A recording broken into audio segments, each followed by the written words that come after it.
पाकिस्तान की गवर्नमेंट कुछ कर नहीं पाई।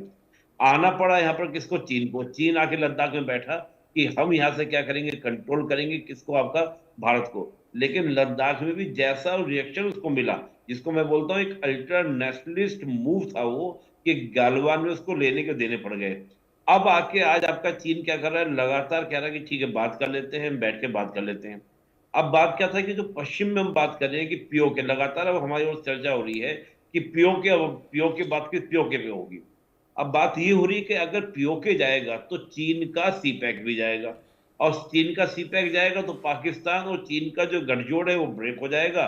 तो यहाँ चीन और पाकिस्तान की मिलीजुली साजिश थी कि हम बांग्लादेश में कुछ गड़बड़ करवाते हैं, ताकि वहां पे कैसी गवर्नमेंट बैठे जिसके माध्यम से भारत के ईस्ट वाले बॉर्डर पर, उधर अरुणाचल प्रदेश पर चीन ऑलरेडी दावा करता है, सिक्किम पर हमारा पहला विवाद रह चुका है, इधर से मणिपुर में विवाद चल रहा है, और म्यांमार की ओर से भी आपका इश्यूज क्रिएट कराए जाए। इसके अलावा हम देखें तो आपका बांग्लादेश के इश्यूज कराए जाए, तो भारत सिलगुड़ी कॉरिडोर को लेकर दबाव में आ जाएगा। तो ये तो इनकी पूरी साजिश थी, पूरी चीजें थी। यहाँ पर एक पूरा एक रोल आता है किसका? अमेरिका का, डीप स्टेट का। देखिए, अमेरिका बिल क्लिंटन के जमाने से हम ले, जब बिल क्लिंटन भारत की यात्रा पर आए थे, तब से लेकर आप देखें तो भारत और अमेरिका के रिश्ते बेटर रहे हैं। और अमेरिका ने भारत को बहुत कुछ दिया भी है, लेकिन बदले में हमेशा अमेरिका ये चाहता है कि भारत जो है अमेरिका का पिछलग्गू बने। भारत जो है पिछलग्गू बनने को तैयार नहीं होता। और भारत क्या था, जब आप देखें कि रशिया यूक्रेन वॉर में बाइडेन एडमिनिस्ट्रेशन ने पूरा दबाव डाला कि कहो रशिया इन्वेजर किया है, रशियन आक्रमण किया, भारत नहीं माना।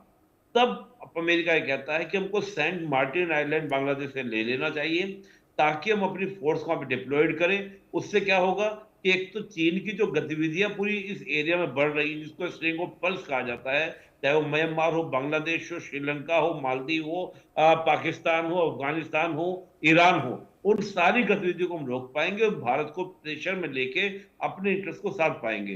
तो ये बहुत बड़े कैनवास की पिक्चर है।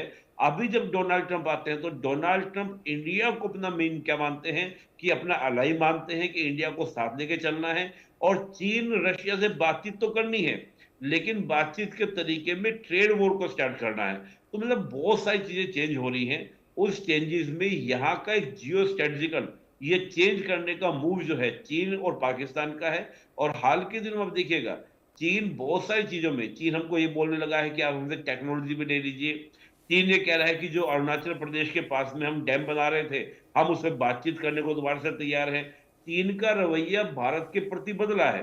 बदला क्यों है? इसलिए नहीं कि चीन हमसे मोहब्बत हो गई है, तमाम तरह की बातें हो गई हैं।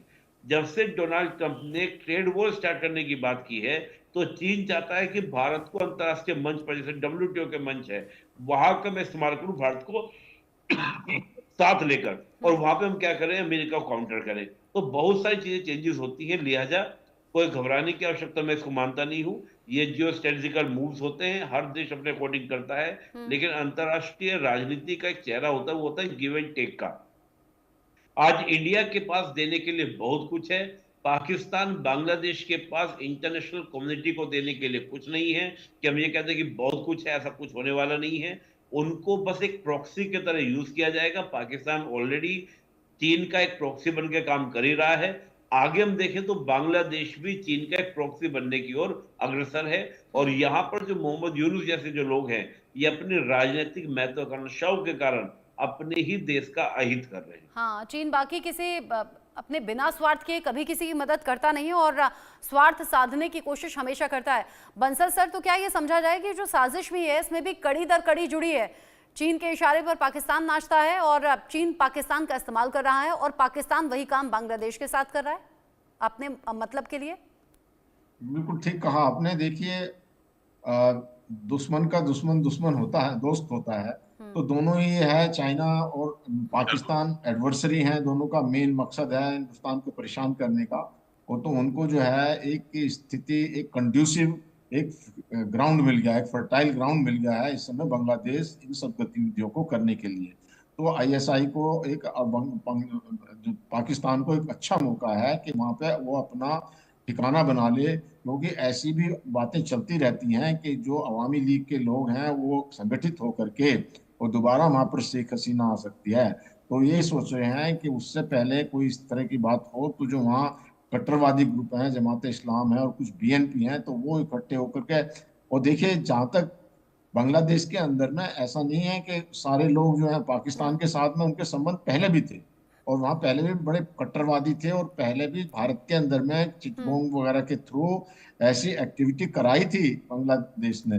लेकिन क्या हुआ कि उस समय शेख हसीना की जो सरकार थी तो वो इन पे बैन लगा करके इनको सबको बंद करती रहती थी, तो इसलिए वो हुआ नहीं।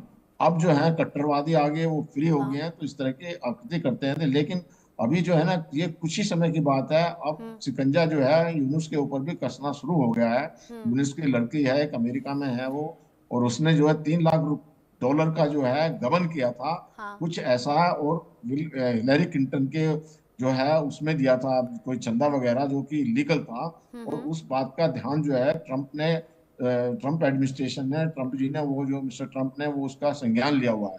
तो इन चीजों को और मुझे लगता है शिकंजा कसा, तभी ताजा बयान भी सामने आ गया कि भारत से संबंध हमारे बिगड़े तो बड़ा तकलीफ वाली बात है, हम भारत से अच्छे संबंध चाहते हैं, यानी कि वो जो चूड़ी है वो अमेरिका से कसी गई है। बहुत शुक्रिया आपका जेके बंसल सर, निपुण आलम बयान जी, आप दोनों का इंडिया न्यूज पर जुड़ने के लिए। इसी के साथ आंकड़े हमारे फैसला आपका में अभी के लिए बस इतना ही, छोटा सा ब्रेक।